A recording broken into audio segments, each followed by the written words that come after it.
بسم اللہ الرحمن الرحیم۔ السلام علیکم ناظرین۔ پچھلے سبق میں ہم عربی کلاسز کا ہم جو پڑھ رہے تھے، ہم ضمائر پہ ہم پہنچے ہیں۔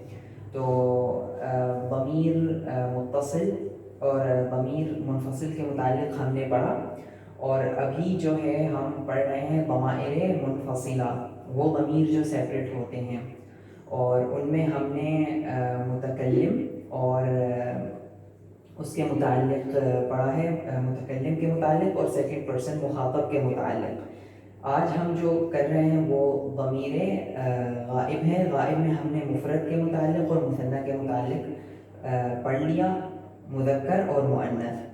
آج جو ہے وہ ضمیر غائب، مذکر اور مؤنث۔ ضمیر غائب مطلب تھرڈ پرسن، وہ شخص جو ہمارے درمیان موجود نہیں، اس کے متعلق ہم بات کر رہے ہوں، اسے غائب کہتے ہیں۔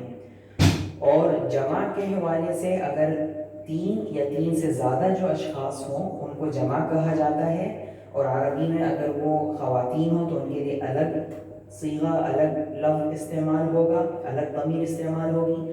اگر وہ مرد حضرات ہوں تو ان کے لیے الگ ہوگی۔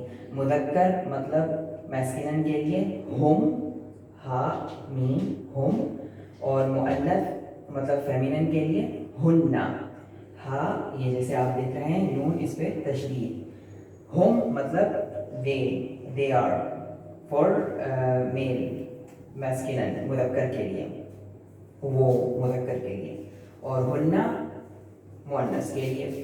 اب مثال کے طور پہ ایک ایگزامپل لیتے ہیں۔ مثال، ہم اطباء عظام، they are great doctors، وہ بہت عظیم طبیب ہیں، بہت عظیم ڈاکٹرز ہیں۔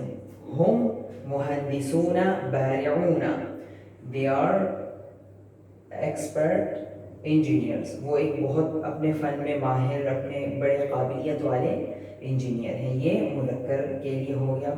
مؤنث کے لیے ہن طبیبات عظیمات، they are great lady doctors، وہ ایک بہت عظیم لیڈی ڈاکٹرز ہیں۔ ہن مہندسات بارعات، they are great lady engineers، very expert lady engineers، یہ خواتین انجینئر اپنے فن میں ماہر ہیں۔ ہن مہندسات بارعات، جیسے آپ یہاں دیکھ سکتے ہیں طبیبات عظیمات مہندسات بارعات، تو یہ یہاں پہ مؤنث کا صیغہ پورا مختلف ہو جاتا ہے، جو آگے کی سبق میں ہم انشاءاللہ مزید ایکسپلین کریں گے۔